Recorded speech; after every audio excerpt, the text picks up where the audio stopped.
At my son's engagement party, I wasn't listed as his mother. I was handed an apron and told where to stand. I took it without a word. The fabric was stiff, unfamiliar against the silk of the dress I had spent an hour pressing that morning. The one Ryan used to say made me look elegant, like something out of an old photograph. I tied the apron strings behind my back while the event manager, a young man who couldn't have been older than 25, pointed me toward a row of crystal glasses waiting to be filled. "Keep these moving," he said politely, as if I belonged there. I smiled, the same small, practiced smile I had worn through years of polite conversations and quiet disappointments, and I picked up the first tray. The ballroom was everything I had imagined for my son's future. Tall ceilings, golden light reflecting off polished floors, white roses arranged in perfect symmetry, but none of it felt like it included me. Vanessa stood near the center, radiant in a fitted cream dress, her hand resting lightly on Ryan's arm, as if she had always been there, as if she had always belonged. Her parents moved through the crowd like they owned the room, greeting guests, directing staff, adjusting details that didn't need adjusting. I watched them from the edges, moving between tables, offering champagne, collecting empty glasses, listening without being seen. "Excuse me," someone said, holding out a glass without looking at my face. I took it gently, nodding as if that was all I was there for. Across the room, Ryan laughed at something Vanessa's father said, his head tilted back in a way I hadn't seen since he was a boy. For a moment, I waited for him to glance around, to notice me, to say something, anything, that would place me back where I belonged. He didn't. Instead, Vanessa leaned in and whispered something that made him smile even wider, and just like that, I understood. This wasn't a mistake. This wasn't poor planning or a missing name on a list. This was a role, and I had been assigned it long before I ever stepped into that room.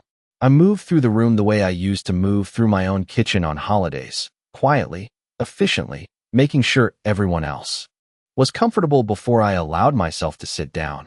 Except this was not my home, and no one here was looking for me to join them, only to serve them, and the difference settled into my chest like a slow, heavy weight that did not need to be named to be understood, because I had felt it building for months, in missed calls that were never returned, in invitations that arrived late or not at all, in conversations that ended just a little too quickly whenever her name came up, and now it stood in front of me in full light, undeniable and carefully arranged. Just like the centerpieces on every table, I paused near the back wall for a moment, balancing the tray in my hands as I watched Vanessa adjust the cuff of Ryan's jacket with a familiarity that felt practiced, not affectionate, and her mother leaned in to say something to a group of guests that made them all laugh in that polite, approving way people do when they are aligning themselves with power. I recognized that tone. I had heard it at charity events and board dinners years ago, before I chose to step back. Before I convinced myself that building a quiet life around my son was enough, a man in a tailored suit approached me and handed me his empty glass without breaking his conversation. "Another, please," he said, and I nodded, turning smoothly as if I had been doing this all evening by choice, as if this had been my plan, and not something decided for me without a single conversation. As I reached the bar, I noticed the logo etched into the ice sculpture behind it. Clean and unmistakable. Carter Holdings, the same company I had spent decades helping to build alongside my late husband, the same company whose decisions still crossed my desk every quarter, even if no one in this room seemed to remember that.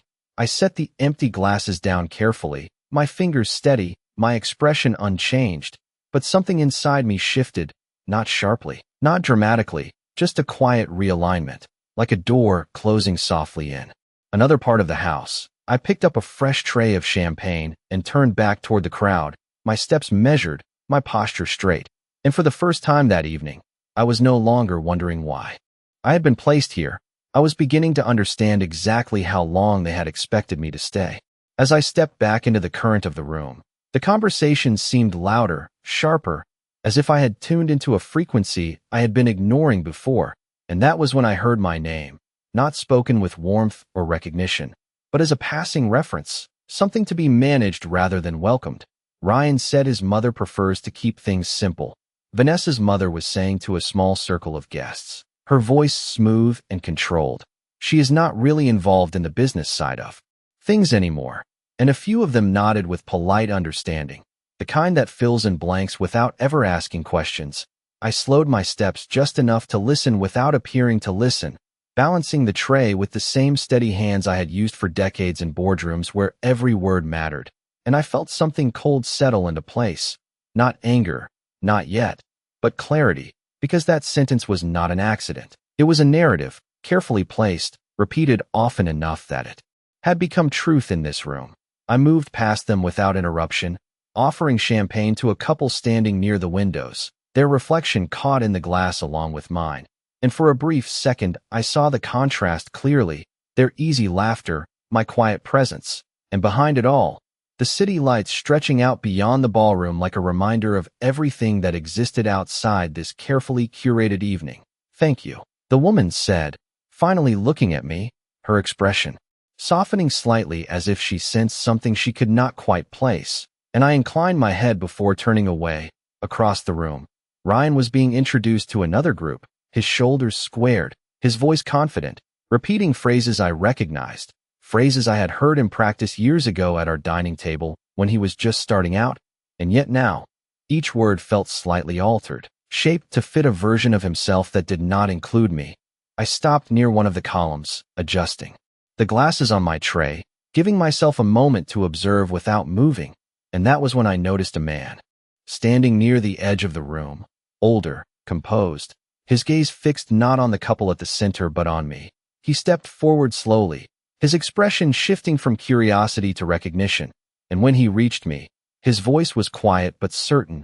"Mrs. Carter," he said, and just like that, the name sounded different in the air, not like something distant or diminished, but like something remembered exactly as it was meant to be.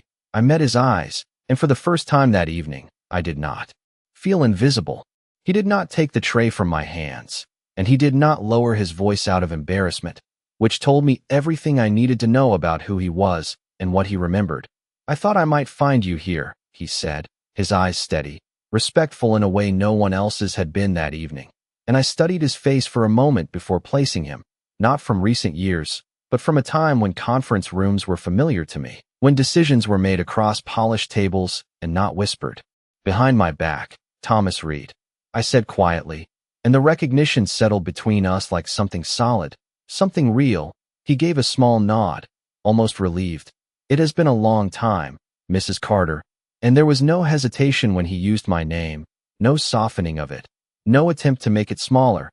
I shifted the tray slightly in my hands, not out of discomfort, but to remind myself of where I stood and how I had been placed.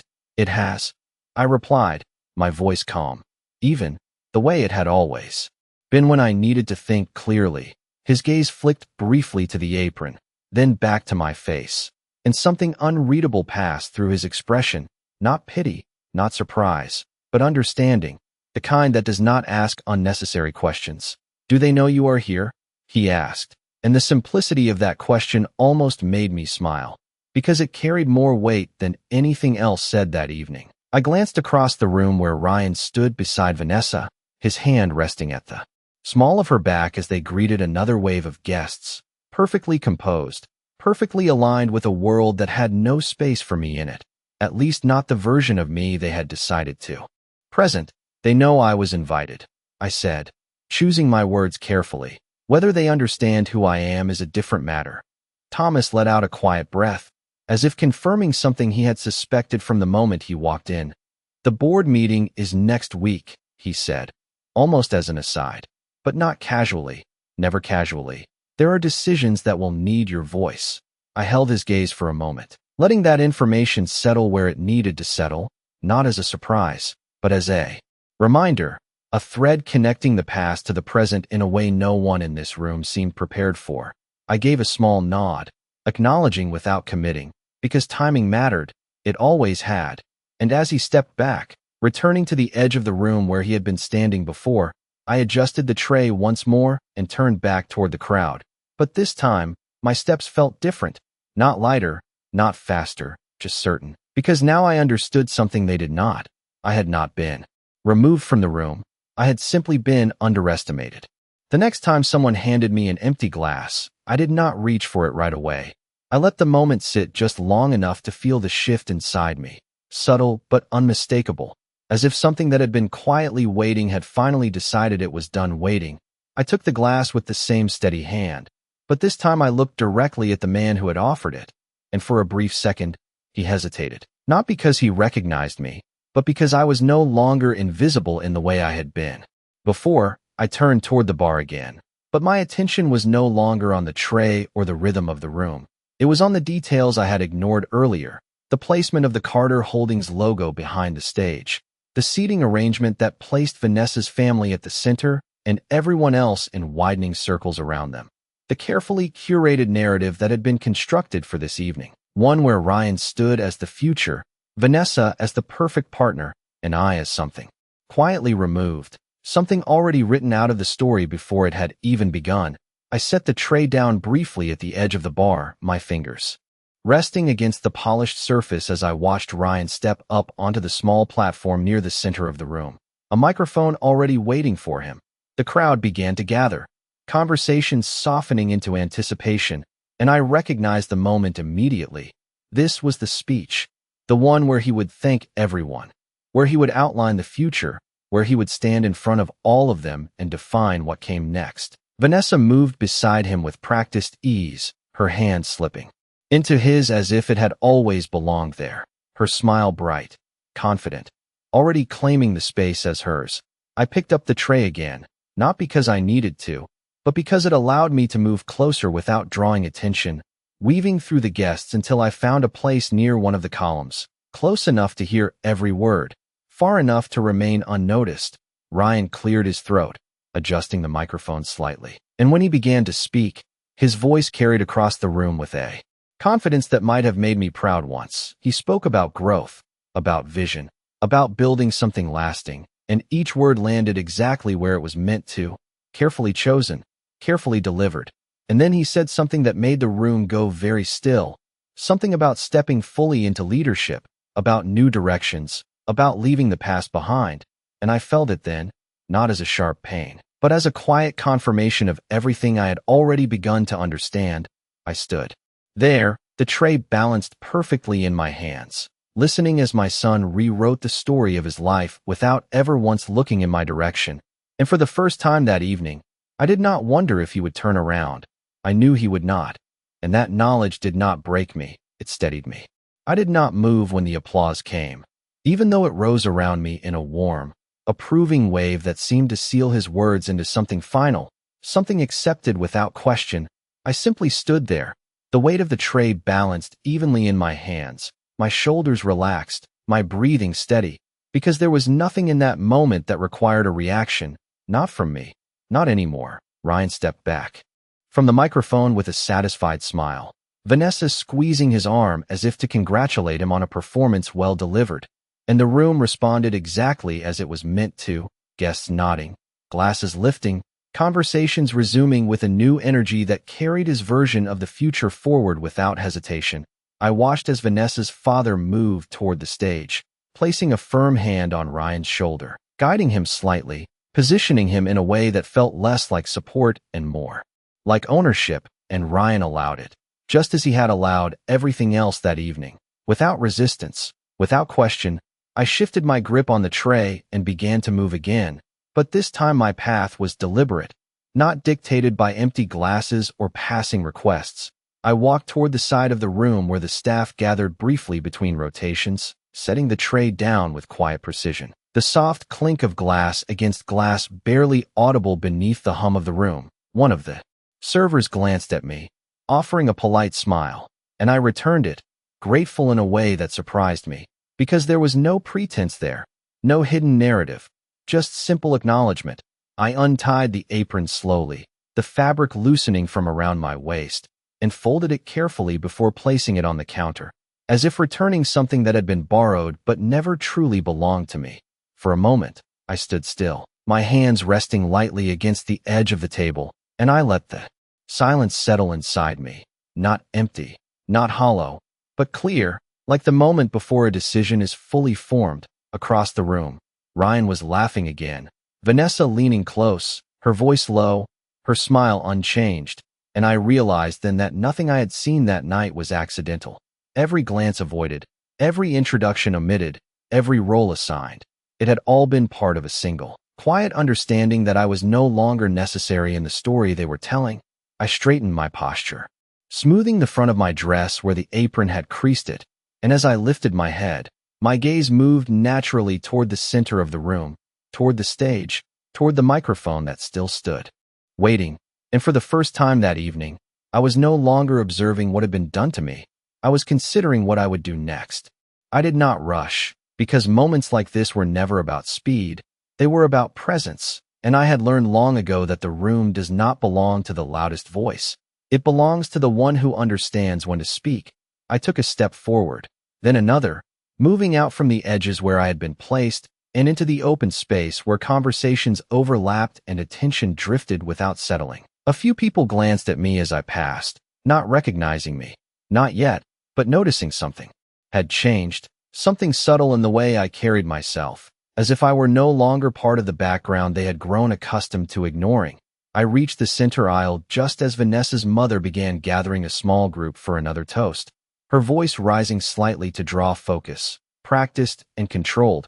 But before she could begin, there was a pause, not caused by her, but by the shift in movement as I stepped closer to the stage. The microphone still stood there, unattended for the moment, waiting, and for a brief second, no one moved to stop me, because no one expected me to go there. That was the advantage of being underestimated. It creates openings no one thinks to guard.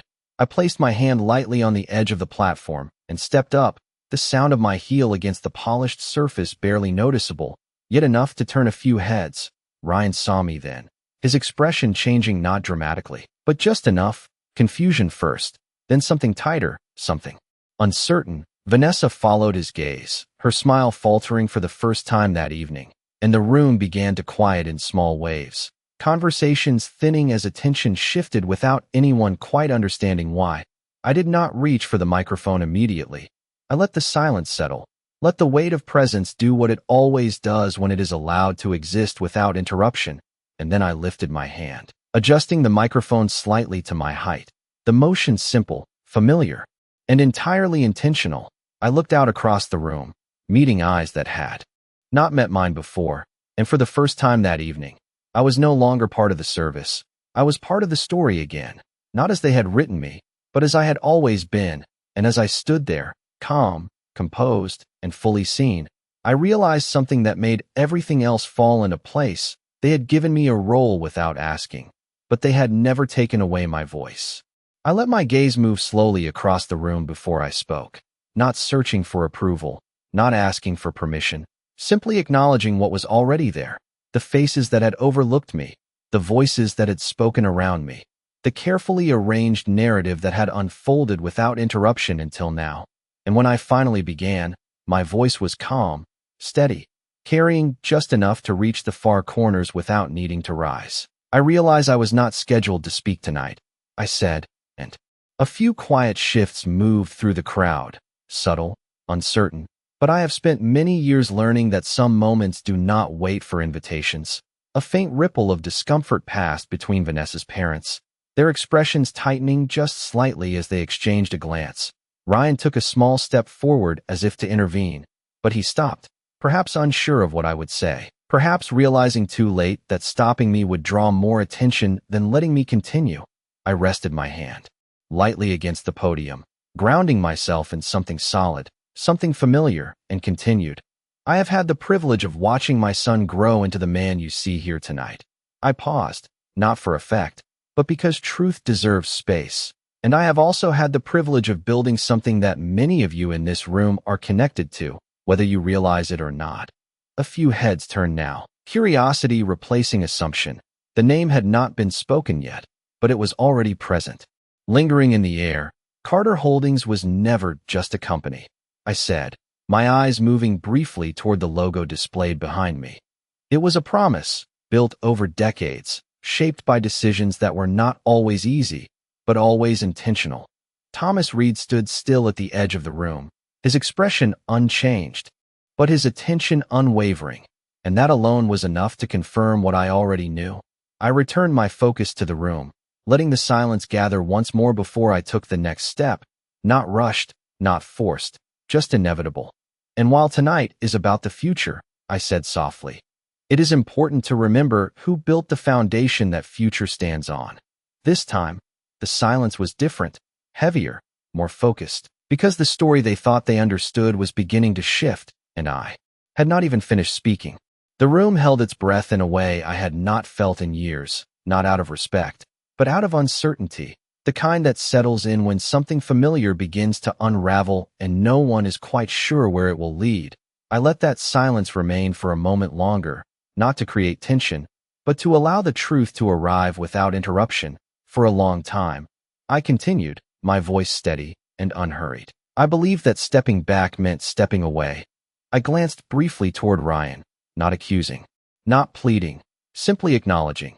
I believed that giving space would allow others to grow into it. His posture shifted slightly, the confidence he had carried moments before now replaced with something more uncertain, something searching. Vanessa's hand tightened around his arm, her expression carefully composed, but no longer effortless. I returned my attention to the room, where more eyes were now fixed on me than had been all evening. But there is a difference, I said, between stepping back by choice and being quietly moved aside. A few guests exchanged glances, the earlier ease replaced by a growing awareness that they had witnessed something they did not fully understand. Carter Holdings did not become what it is today by accident. I continued, my gaze steady. It was built through years of work, through decisions made behind closed doors, through risks that were not always visible, but always real. I rested my hand lightly against the podium, grounding each word in something firm, something undeniable. And while many of you have come to know the company through its current leadership, I allowed a small pause, not dramatic, just precise. It is important to understand that leadership is not defined by who stands at the front of the room, but by who holds responsibility when no one is watching. Thomas shifted slightly at the edge of the room, not drawing attention, but marking the moment in a way only someone who understood the weight of it could. I let my gaze move once more across the audience, meeting eyes that now held recognition, curiosity, even discomfort. Tonight, I said softly, you have all been introduced to a future. I inclined my head slightly, acknowledging Ryan and Vanessa without diminishing them. But before that future is accepted without question, I believe it is only fair to be clear about the present. And as the final words settled into the quiet, the room no longer felt like it belonged to someone else. It felt balanced, waiting, as if the next sentence would decide everything that followed. The silence did not break, it deepened, settling over the room in a way that made every movement feel louder, every glance more deliberate, and I let that stillness hold for just a moment longer before I continued, not raising my voice, not changing my tone, because truth does not need volume to be heard. Carter Holdings, I said clearly, my eyes moving briefly toward the logo once more, is not just a name on a building or a backdrop at an event like this. A few heads turned instinctively, following my gaze, as if seeing it for the first time. It is a structure that was built with intention, protected with care, and guided by decisions that were never made for convenience. I paused, allowing the weight of those words to settle where they needed to. And as of this moment, I continued, my voice steady, unwavering. The majority ownership of that structure remains exactly where it has always been. A shift moved through the crowd, subtle but unmistakable, the kind that begins quietly and then spreads as understanding starts to take shape. Ryan's expression changed again, the uncertainty now more visible, more immediate, as if something he thought was settled had just been placed back into question.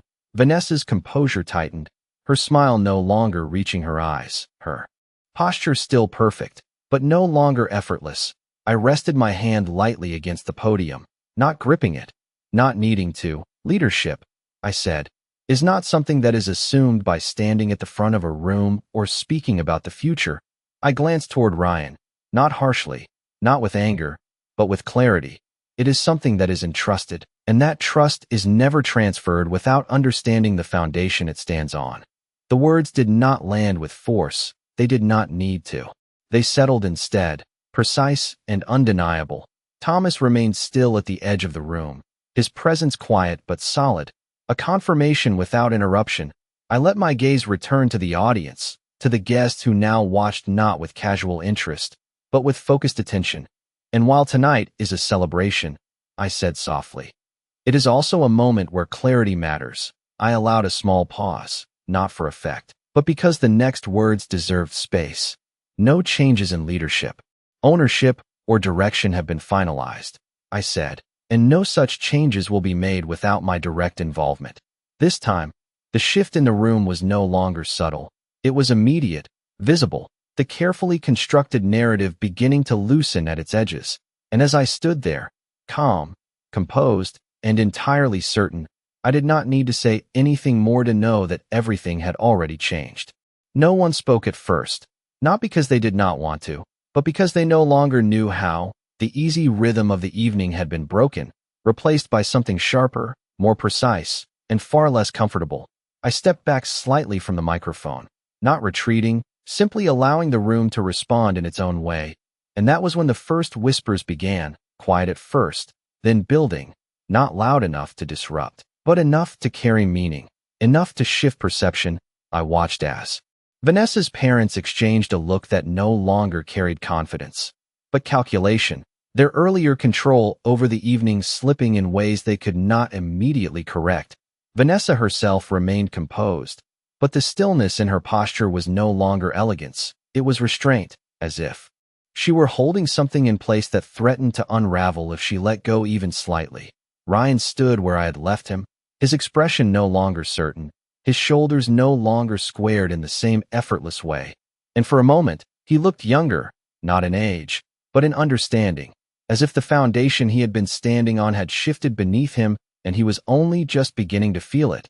He took a step toward the stage, then stopped, his gaze meeting mine briefly, searching for something, perhaps explanation, perhaps reassurance, but I offered neither, not out of cruelty, but because this was not a moment that could be softened without losing its truth. Across the room, guests who had once overlooked me now watched with a different kind of attention, one that did not come from politeness, but from recognition.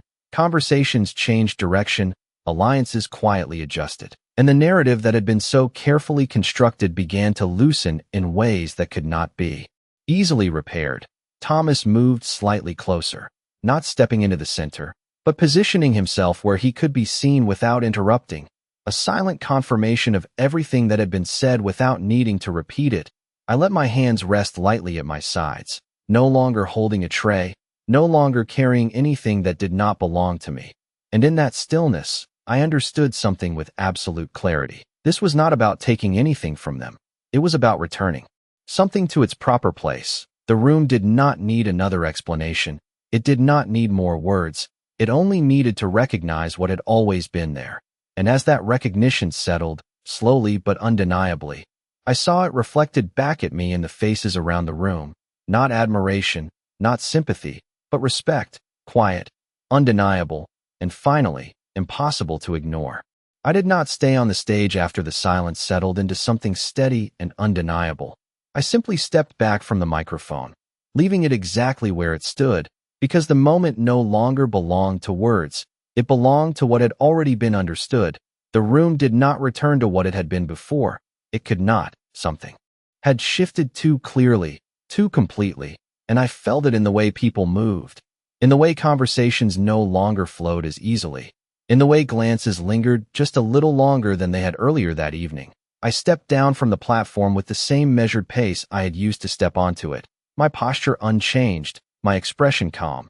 And as I moved through the room, no one handed me a glass. No one called for my attention.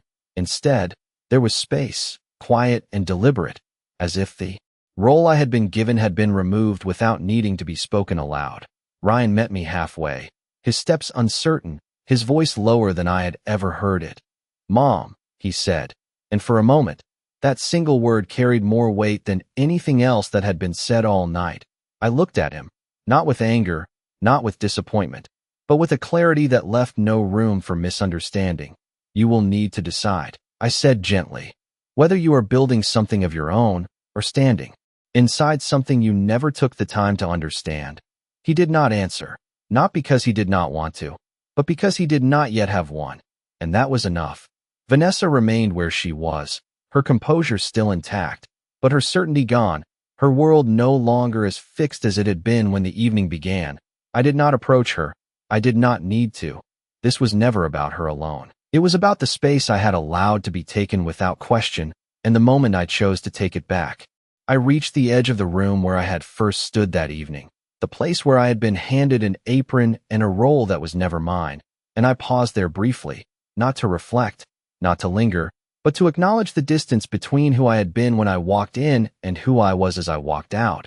I picked up my coat from the back of the chair, smoothing the fabric with the same care I had given everything else in my life, and without looking back, I made my way toward the exit, the doors opening quietly as I approached, and as I stepped out into the night air, cool and steady against my skin, I realized something simple and complete. I had walked into that room as someone they thought they could redefine, but I left it exactly as I had always been, and this time, there was no one left who could pretend otherwise.